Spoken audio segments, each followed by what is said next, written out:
The priest said, "Thanks to your here and now teaching, I have penetrated right into the realm of principle and event."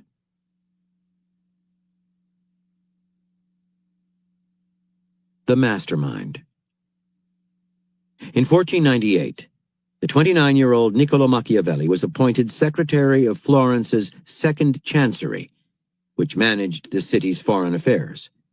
The choice was unusual. Machiavelli was of relatively low birth, had no experience in politics, and lacked a law degree or other professional qualification. He had a contact in the Florentine government, however, who knew him personally and saw great potential in him. And indeed, over the next few years, Machiavelli stood out from his colleagues in the Chancery for his tireless energy, his incisive reports on political matters, and his excellent advice to ambassadors and ministers. He won prestigious assignments, traveling around Europe on diplomatic missions, to various parts of northern Italy to meet with Cesare Borgia, to ferret out that ruthless statesman's intentions on Florence, to France to meet with King Louis XII, to Rome to confer with Pope Julius II. He seemed to be at the start of a brilliant career. Not all was well, however, in Machiavelli's professional life. He complained to his friends about the Chancery's low pay. He also described doing all the hard work in various negotiations, only to see some powerful senior minister brought on board at the last moment to finish the job and take the credit. Many above him, he said, were stupid and lazy, appointed to their positions by virtue of birth and connections. He was developing the art of dealing with these men, he told his friends, finding a way to use them instead of being used. Before Machiavelli's arrival in the Chancery, Florence had been ruled by the Medici family, who, however, had been unseated in 1494 when the city became a republic. In 1512, Pope Julius II financed an army to take Florence by force, overthrow the republic, and restore the Medicis to power. The plan succeeded, and the Medicis took control, well in Julius's debt.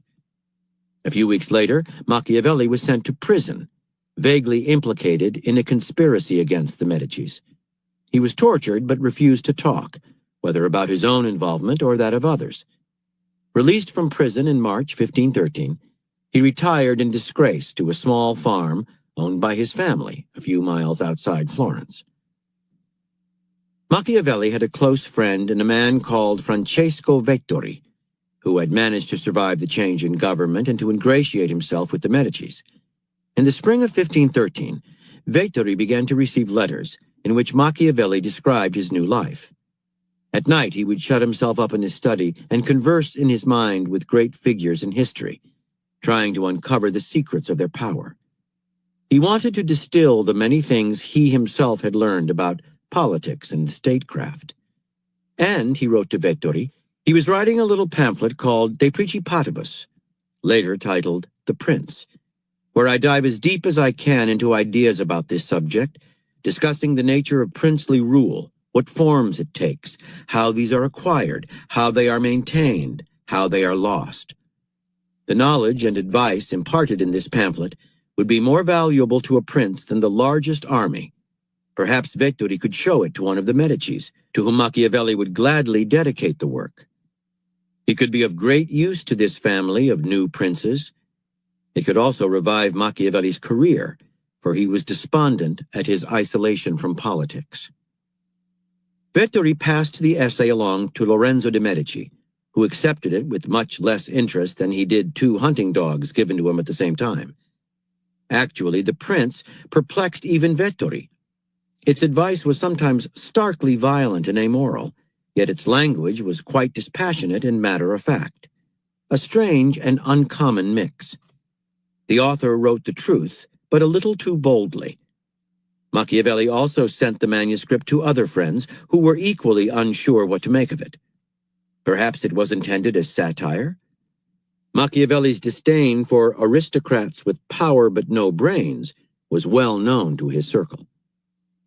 Soon, Machiavelli wrote another book, later known as The Discourses, a distillation of his talks with friends since his fall from grace. A series of meditations on politics, The book contained some of the same stark advice as the earlier work, but was more geared toward the constitution of a republic than to the actions of a single prince. Over the next few years, Machiavelli slowly returned to favor and was allowed to participate in Florentine affairs. He wrote a play, Mandragola, which, though scandalous, was admired by the Pope and staged at the Vatican. He was also commissioned to write a history of Florence. The Prince and the discourses remained unpublished, but they circulated in manuscript among the leaders and politicians of Italy. Their audience was small, and when Machiavelli died in 1527, the former secretary to the Republic seemed destined to return to the obscurity from which he came. After Machiavelli's death, however, those two unpublished works of his began to circulate outside Italy. In 1529, Thomas Cromwell, the crafty minister to Henry VIII of England, somehow got hold of a copy of The Prince, and, unlike the flightier Lorenzo de' Medici, read it closely and carefully. To him, the book's historical anecdotes made for a lively and entertaining read. The plain language was not bizarre but refreshing. Most important, the amoral advice was in fact indispensable. The writer explained not only what a leader had to do to hold on to power, but how to present his actions to the public. Cromwell could not help but adapt Machiavelli's counsel in his advice to the king. Published in several languages in the decades after Machiavelli's death, The Prince slowly spread far and wide. As the centuries passed, it took on a life of its own, in fact, a double life. Widely condemned as amoral, yet avidly read in private by great political figures down the ages. The French minister Cardinal Richelieu made it a kind of political Bible. Napoleon consulted it often. The American President John Adams kept it by his bedside. With the help of Voltaire, the Prussian King Frederick the Great wrote a tract called The Anti-Machiavel, yet he shamelessly practiced many of Machiavelli's ideas to the letter. As Machiavelli's book reached larger audiences, his influence extended beyond politics. Philosophers from Bacon to Hegel found in his writings confirmation for many of their own theories. Romantic poets, such as Lord Byron, admired the energy of his spirit. In Italy, Ireland, and Russia, young revolutionaries discovered in the discourses an inspiring call to arms and a blueprint for a future society.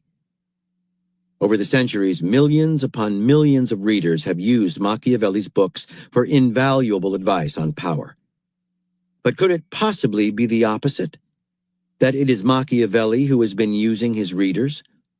Scattered through his writings and through his letters to his friends, some of them uncovered centuries after his death, are signs that he pondered deeply the strategy of writing itself and the power he could wield after his death by infiltrating his ideas indirectly and deeply into his readers' minds, transforming them into unwitting disciples of his amoral philosophy. Interpretation. Once retired to his farm, Machiavelli had the requisite time and distance to think deeply about those matters that concerned him most. First, he slowly formulated the political philosophy that had long been brewing in his mind. To Machiavelli, the ultimate good was a world of dynamic change in which cities or republics were reordering and revitalizing themselves in perpetual motion. The greatest evil was stagnation and complacency. The agents of healthy change were what he called new princes. Young, ambitious people, part lion, part fox, conscious or unconscious enemies of the established order. Second, Machiavelli analyzed the process by which new princes rose